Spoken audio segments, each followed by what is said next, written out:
favorite chef from Soulful Kitchen is here with some delicious cooking magic to show us this morning. Good morning, Laquisha, and welcome to Hometown Living. Thank you for having me again. My favorite All right. place. So what are we going to make today? I got to put my gloves on and get ready because I know you're going to put me to work. A lot of cooking to do. All right. Okay. What are we making? We're going to do some fish tacos today. Okay. And what kind of fish are you using? We're using cod today. Okay. But you can use whatever kind of fish you prefer. Okay. Shrimp or tilapia, halibut. So, and I know, you know that I don't have the cooking skills that, you know, probably most women do, but do you season like fish the same way that you would season beef or pork or is it totally different? It is totally different. I never use the same seasonings on certain dishes, but I will say that you need to go a little bit lighter on the fish and chicken because it gets salty real fast. Okay. So what you would season your beef with, you can kind of go a little bit heavier on that, but the fish, you want to cut back. Is there a season in particular that actually would bring out the flavor of the fish more so than others? Well, for this dish, I used cumin, which is great. And then also I used a little bit of onion powder, garlic powder, and a little bit of Creole. I have to have Creole and everything. So. That's where the soulful comes from. I can't help it. I can't help it. And there's paprika because I love color. Yes. I love that. Okay, so what am I doing today? You're going to make the slaw. All right. For the fish tacos, okay? Okay. And so, of course, we already have all of our cabbage and all the fixings here, right? Okay, yep. And then we have some cilantro here. We have a little bit of olive oil, some honey. Okay. We have some jalapeno peppers and a lime. Now, I didn't bring salt and pepper today, but you also kind of want to add it, but you know, it's seasoned to taste, so yes, whatever your palate can handle. Okay. Okay, so you already have your cabbage here, so if you don't mind, just go ahead and dump it in there. Am I dumping in everything? It's always a dump for you. I take it easy on you. I'm so grateful. Yes. I'm so grateful.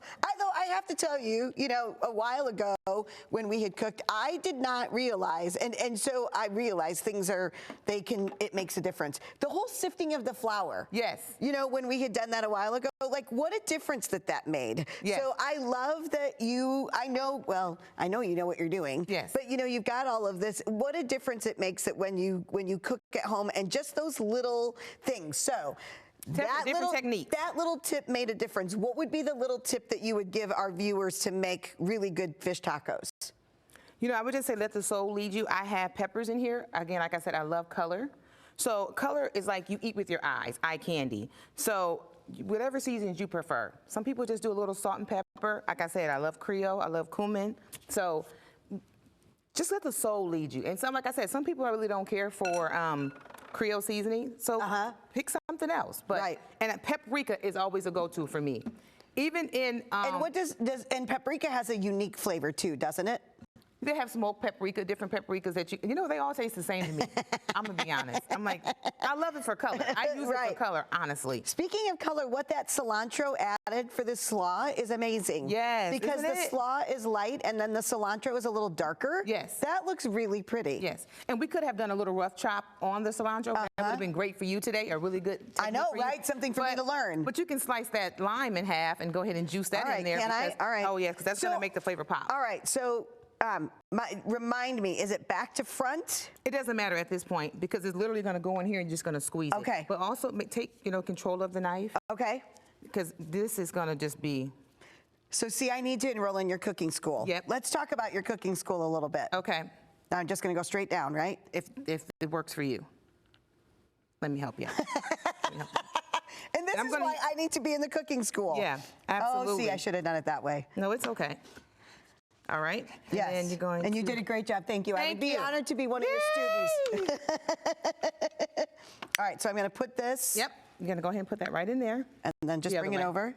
Because we want the juice to come right on down. I would have thought it would have been the other. Okay, and that makes sense. Turn it upside down. There you go, yes. Okay, and I'm going to squeeze it. That's all that flavor right there. All right, so let's talk about the cooking school. Yeah. How's it going? It's going great. And what are the students, what feedback are you getting from the students so far? The students are loving the class. Again, you know, they're really learning the different fundamentals of cooking and different techniques, you know, heating, you know, different dishes and different temperatures and things like that. So they're enjoying it. I'm enjoying it. And like I said, I always go back to the family culture. It's about the food, but it's also about the family culture and creating an environment for safety and for kids to be. That's my biggest go-to. So my kids, look, they're my babies now. My kids are loving it. Well, and what does it mean for you to be passing this on to the next generation? It means a lot. You know, I think we don't want to take our gifts to the grave. Yeah, I agree. I agree. We need to pass it on. I'm going to put a little bit of this Creole in here. Is that okay? Uh-huh. And some paprika, because I was just going to say, where's the paprika? Because we got to add some in there. Yep. And then while you're doing that, I'm going to go ahead and just put this beautiful fish on this taco shell. Is that okay? Yep. Let's see if you want to move it over? Yeah, I'm coming over to you. There you go. So it feels good to pass it on. It feels good. I have a 10-year-old, my 10-year-old daughter, she's a twin. She wants to be a chef now. I just love how it just goes on from generation to generation. So are you going to make her attend your cooking school as well? She's already attending it at home. Well, there's that. She gets up and cooks her own food now at 10, and I started at 9. Wow. So, yeah. But you know, when they've got it, that it's a love of it, right? Yes. That's what you want to do. Yep. All right, am I putting slaw on top of that then? I would. Yep. Okay. And so usually you can put this slaw in the refrigerator for about 15 minutes prior to adding it to the fish taco. Okay. Okay, so that it can just kind of break down the acidic, especially in the lime, will really break that slaw down. Okay. All that cabbage, and so it can be more tolerable to eat. Okay. And then, of course. Put a little cheese. Of course. Whatever cheese you prefer, right? Yep. And then what sauce are I you have putting some on top? Baja sauce here. You can make it from scratch, or you can just buy some from the store, whatever you want to do. I love it. Yay. Isn't that All right, and there it is, our fish tacos today. If for more information about Soulful Kitchen, give Laquisha a call at 574-318-8639. You can also visit her website at soulfulkitchensb.com.